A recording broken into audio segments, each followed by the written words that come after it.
velocidade da informação é um grande avanço conquistado pelas pessoas neste século XXI.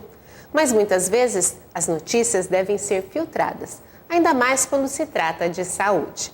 É o caso de vários informes que circulam na internet. Alguns deles falam sobre o tratamento de determinadas doenças.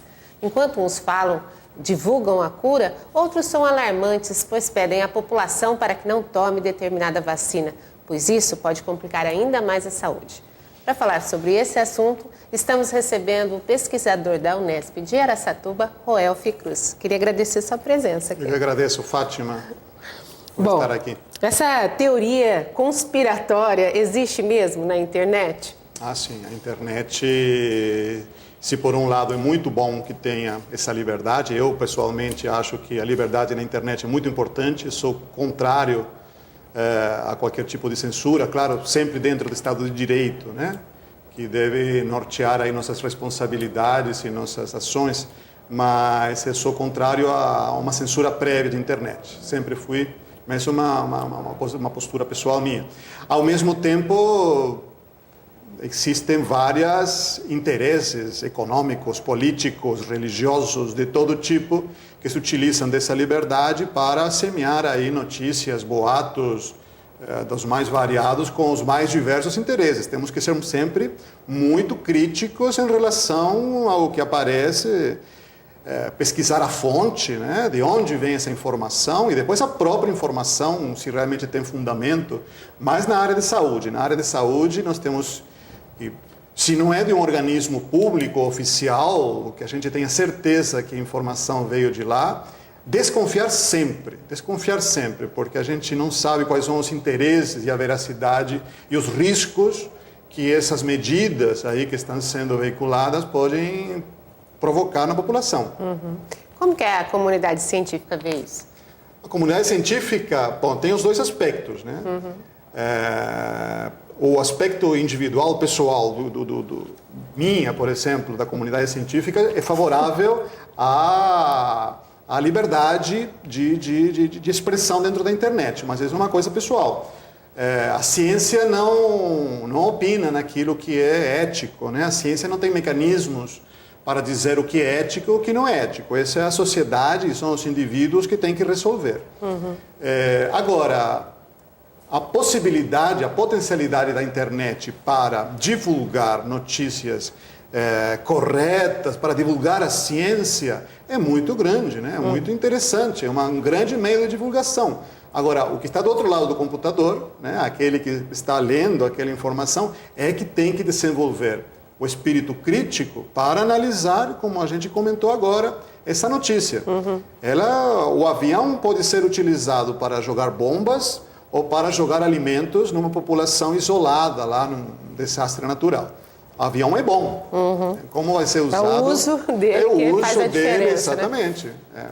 A questão dessas informações que estão aí para todo mundo, as pessoas têm essa tendência, né, a acreditar. Aonde você atribui? A que você atribui? Eu, dias atrás, escrevi um artigo na Folha aqui da região, que eu sou colaborador, justamente estava analisando essa nossa enorme capacidade de acreditar em tudo, né? E primeiro que somos desconfiados das fontes oficiais. E isso tem uma razão. Às vezes as fontes oficiais nós sabemos que não são realmente muito fidedignas, né? Então há uma desconfiança. E há uma certa sensação a pessoa se sente inteligente quando desconfia, uma sensação de esperteza. Eles não me pegam, eles não me enganam. Mas isso é esperteza apenas quando nós temos fundamentos para duvidar, né? Se há evidências científicas mostrando que não há fundamentos, duvidar é um pouco idiota, né? Uhum. Tem gente que duvida que o homem foi à Lua, né? E se acha muito esperto porque não entrou nessa história. Eu não acreditei naquelas imagens, mas é só olhar as evidências científicas que existem e você vai ver que foi. Então essa desconfiança é interessante quando ela é baseada num pensamento crítico, um pensamento crítico fundamentado em evidências, evidências que você pode encontrar solidamente. E sobre por que acreditamos em tudo, é porque Justamente nos períodos de formação, de educação inicial, lá no ensino fundamental e médio, o pensamento crítico nas nossas escolas não é estimulado, né? Então, tudo chega pronto. Claro, exatamente. Não tem questionamentos. As crianças têm essa história. A criança tem que acreditar no adulto. É o que eu falo. Criança, se o adulto fala, olha, se encostar no fogo você vai se queimar, a criança tem que acreditar. Não pode testar se ele está certo ou está errado. Então, se você vai lá no mar, você pode se afogar. Ele não pode ir lá testar, ele não pode ser cética. Eu duvido, vou ver se vou me afogar ou não. É complicado, né? Se fosse assim, muitos não chegariam a adultos. Então, a seleção natural selecionou esse tipo de comportamento, que a criança acredite. Com o passar do tempo, nós vamos ganhando experiência individual e nosso cérebro começa a se transformar de forma que a capacidade de analisar e de criticar e de comparar e de lembrar vai melhorando. Entendeu? Agora, se não estimulamos o espírito crítico quando somos crianças, viramos crianças adultas. Então é um adulto que acredita em tudo, porque quer acreditar. Mesmo porque o mundo não teria evoluído se alguém não desconfiasse ou discordasse de alguma coisa, né? É o que eu te digo. O espírito crítico é isso. Você tem que questionar. Essa é a base da ciência. Questionar a realidade existente para saber se é assim mesmo. É o que os cientistas fazem sempre. Eles pegam essas teorias que já existem e começam a colocá-las à prova. A ver até onde elas resistem. Aconteceu assim com a física, com a química, com a biologia, com Einstein, com todos. É um processo científico natural. Numa esses e-mails que correm aí pela internet, um deles diz que o governo pretendia esterilizar todas as pessoas em idade reprodutiva. De onde vem essa ideia? Não dá, essas coisas não dá nem para responder, porque se você quiser acreditar numa coisa dessa, pior de tudo que não é só... Eu vi numa internet também um filminho de um pastor, né, não lembro que religião que era, também falando aos seus fiéis que acham, não sei que medicamento, que tratamento que tinha a função de esterilizar todas as pessoas desse país. Acho que era do mundo islâmico, uma coisa assim, era uma campanha. Na realidade, acho que era uma medicação contra a AIDS, né, que se estava querendo dar na África, porque a quantidade de casos é muito grande, e os líderes religiosos achavam que era uma tentativa de matar todo mundo. O que está matando é a AIDS. É diminuir a população, seria uma forma de diminuir a população, seria dessa forma. Segundo eles, e olha, parece piada, mas como a gente avançou muito cientificamente, tem vacinas e tudo, tem medicação, estamos vivendo muito, né? Biologicamente, o normal seria que morrêssemos dessas doenças mesmo. Isso sim que manteria o nível populacional mais ou menos equilibrado com os recursos que nós temos hoje, né? Quer dizer, nós estamos num desequilíbrio. Estamos num desequilíbrio porque vivemos muito. Isso aí Isso tende a piorar, então. Tende a piorar. Em 2050 a população vai duplicar, né? Então é uma situação complicada, porque o Brasil nesse aspecto é um país muito privilegiado porque tem a capacidade de produzir alimentos muito grande. Ao mesmo tempo muito complicado porque não podemos tocar, por causa do meio ambiente e tudo, não podemos avançar a fronteira agrícola. Então a única solução é ciência e tecnologia. Como produzir mais alimentos nessa mesma superfície? Só ciência e tecnologia que consegue resolver. Mas será que tem uma inversão econômica? Os países que produzem alimentos vão ter mais valor hoje? Porque a indústria hoje é muito mais valorizada do que os... Eu não sei se isso, dentro do jogo geopolítico internacional das grandes potências, será dado valor devido ao que produz alimentos, porque pode ser que continue como está, que todo mundo precise, mas que a gente não possa... Pague pouco por ele. Exatamente, é isso aí, depende do jogo geopolítico. Bom, mas que vai ser necessário, vai. Voltando lá ao assunto nosso, esses e-mails aí, essas notícias, né, entre aspas, elas podem afetar a saúde pública? Isso depende muito de vocês. Depende dos jornalistas, dos meios de comunicação. Depende como repercutem essas notícias. Eu sempre falo, acho que os meios de comunicação deveriam ter sempre um assessor científico, que pode ser um jornalista especializado em jornalismo científico, bem preparado. Infelizmente tem pouquíssimos no Brasil, é uma área muito carente.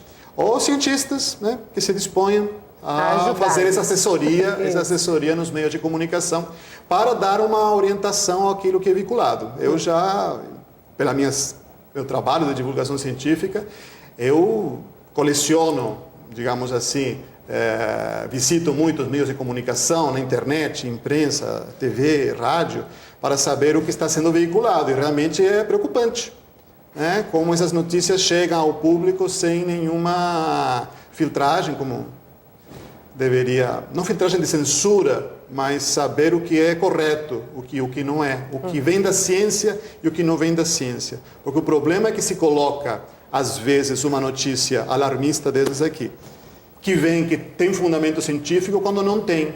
Então, se o jornalista embarca nessa, diz, a ciência provou que essa vacina vai matar não sei quanto. A população vai ter que comer, porque a ciência provou. Então, alguém tem que mostrar lá dentro, tem que saber como funciona a ciência, onde que estão as fontes da ciência, para dizer, não, calma, gente, a ciência não provou nada disso, né? Pelo contrário. Então, depende muito como a notícia é repercutida.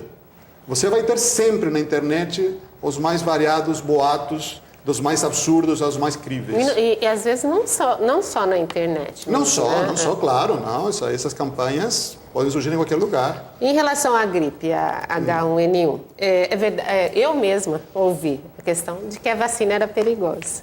E aí, isso que tem de fundamento de verdade nisso?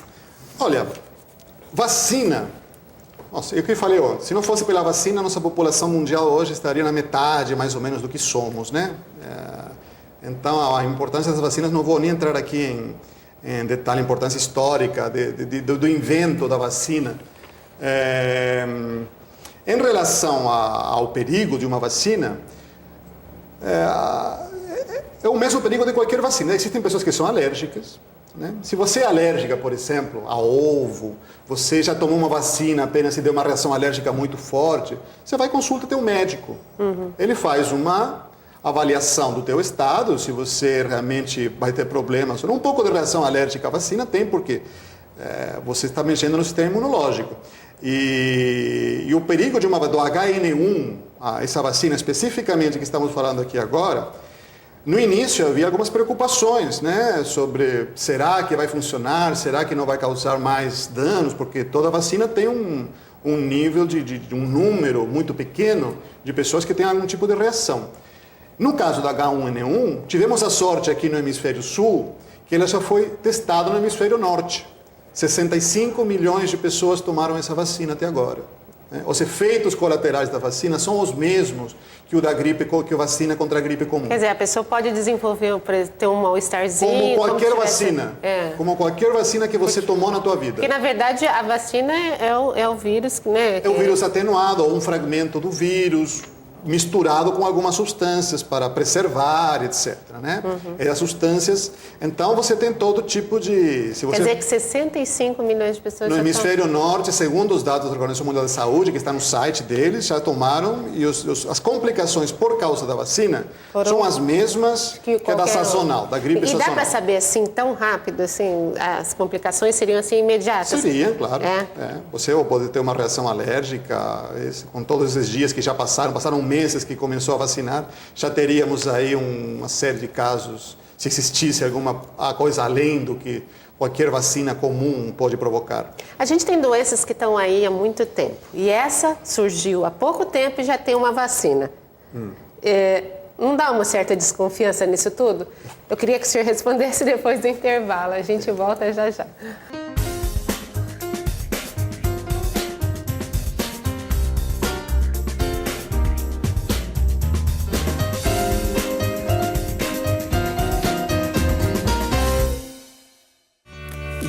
Sabe onde quer chegar. Por isso já conquistou tantas coisas, como esse monte de sorrisos. Ele sempre correu atrás dos seus sonhos. Muitos viraram realidade, como o seu hospital altamente especializado. Muita gente faz parte disso, porque a cura do câncer é uma causa nobre e precisa avançar ainda mais. Essas crianças sonham com o futuro. E para esse futuro acontecer, deixa a causa te abraçar. GRAAC, combatendo e vencendo o câncer infantil.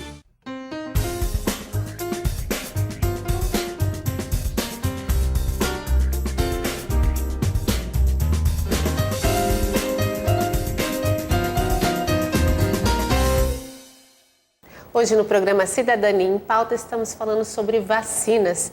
E o nosso convidado é o pesquisador da Unesp de Araçatuba, Roelf Cruz. Bom, a gente terminou falando da vacina da HN1, que apareceu assim muito rápido, quase que junto com a própria doença.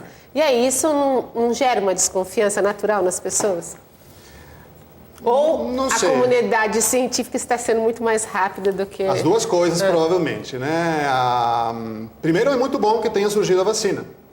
Melhor assim do que tenha demorado 5 ou 6 anos, né? E se essa doença realmente for tão grave como você pensou no momento inicial e viesse aí a provocar danos sérios. Então, eu fico contente que tenha uma vacina.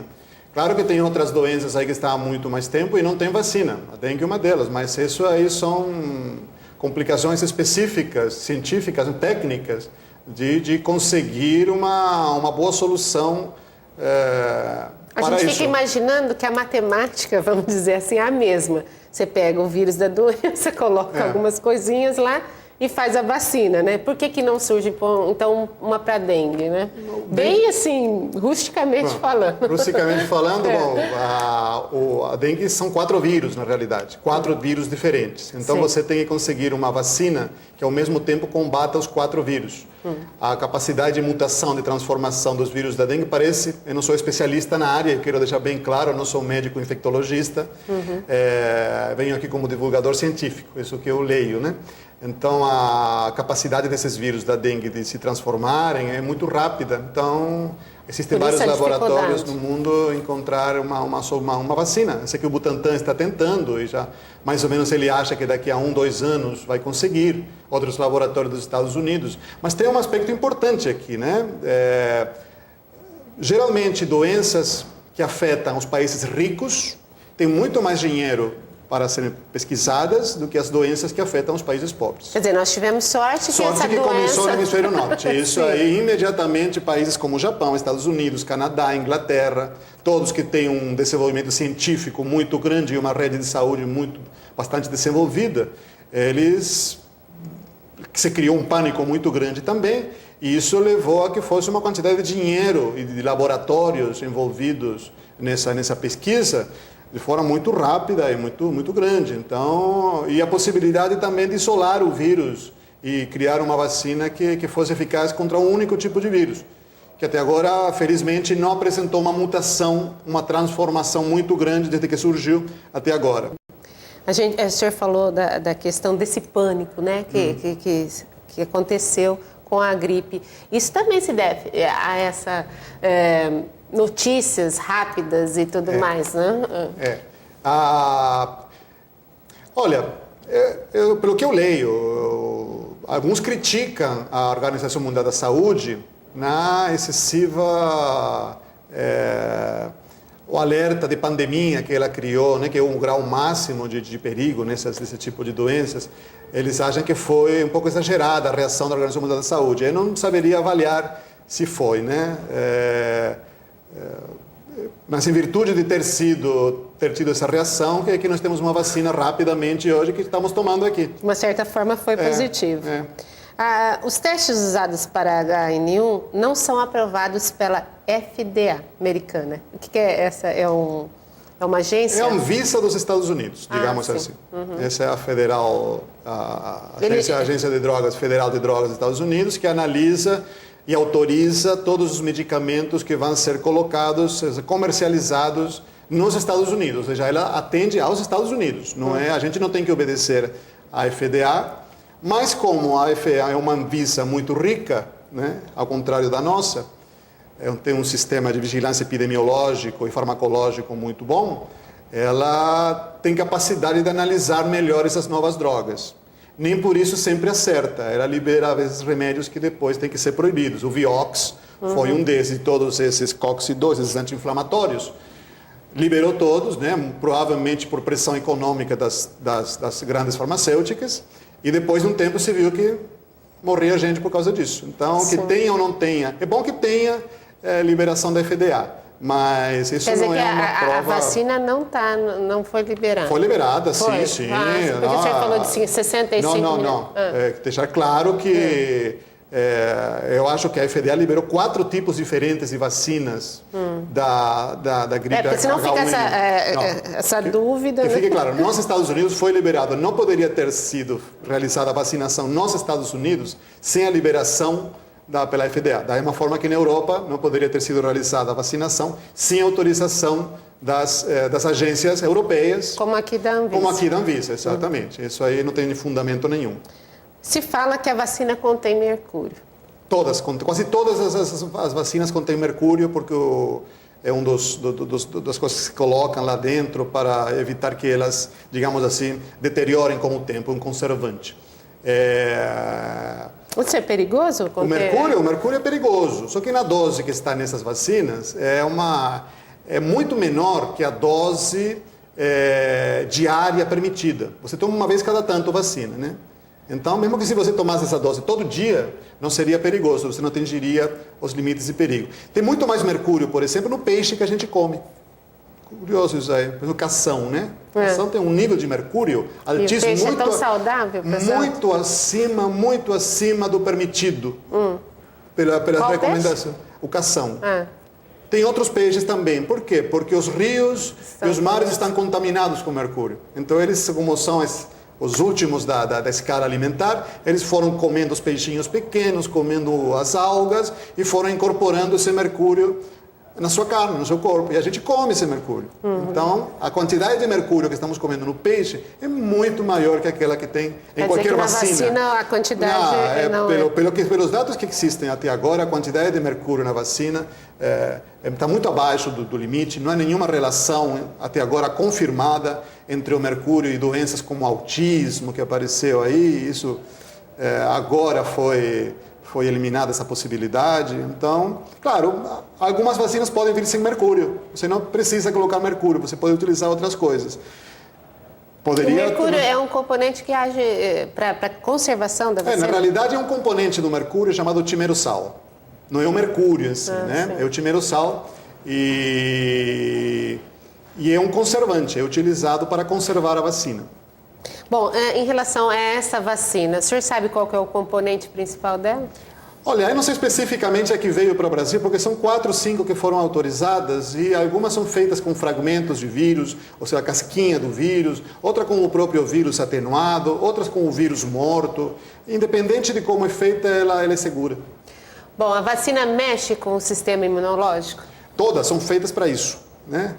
Todas as vacinas têm que mexer no sistema imunológico porque tem que preparar o sistema imunológico para enfrentar o vírus. Então você coloca esse pedacinho do vírus para criar anticorpos. Isso é uma reação imunológica. Por exemplo, a vacina poderia ter alguma causa sobre o câncer? Não, porque não existe nenhuma informação verídica, científica relacionada com isso. É possível que as indústrias farmacêuticas recebam imunidade judicial quanto a qualquer ação ocasionada por efeitos de vacina? Pelo que eu li oficialmente na Organização Mundial da Saúde, o laboratório responsável pela vacina que produz em qualquer lugar do mundo, em qualquer momento, não tem nenhum caso excepcional. Ele é responsável. Se a vacina da Abbott ou sei lá, qualquer laboratório provocar um efeito, ele é responsável por esse produto.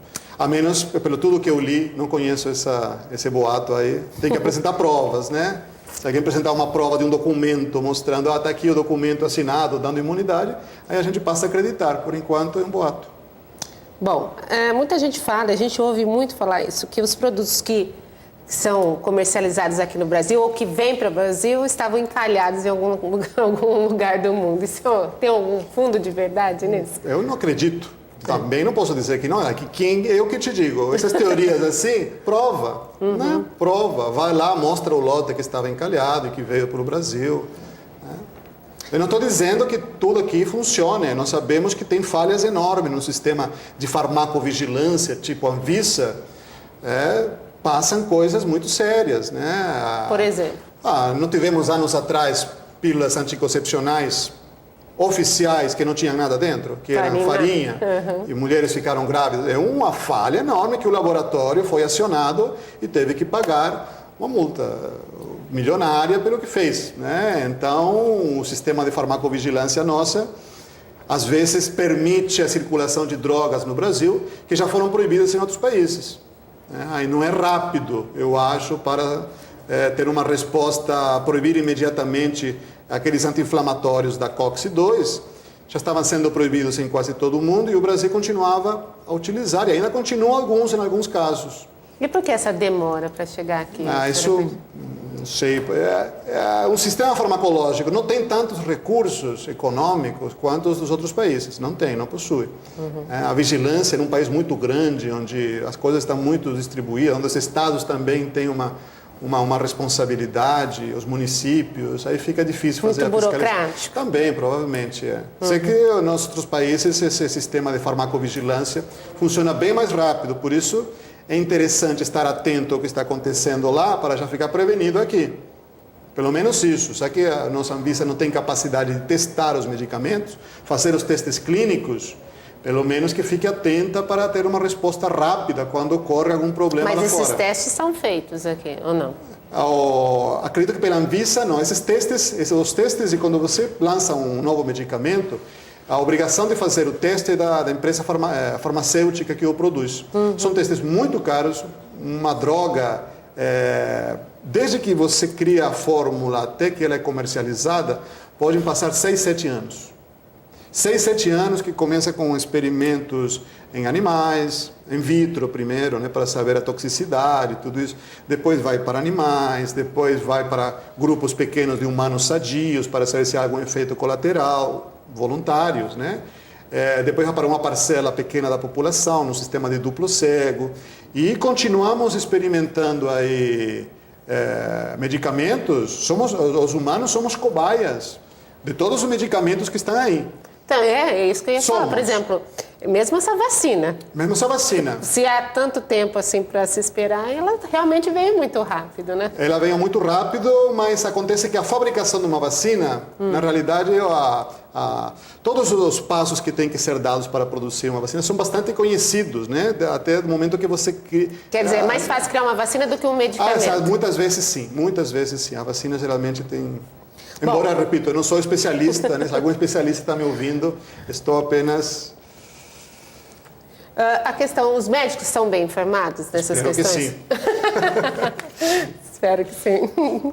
Eu fico meio preocupado, porque como eu trabalho para o Ministério da Educação, às vezes fiscalizando universidades na área de saúde, às vezes eu fico preocupado com a qualidade de formação de muitas universidades, fundamentalmente universidades particulares, né?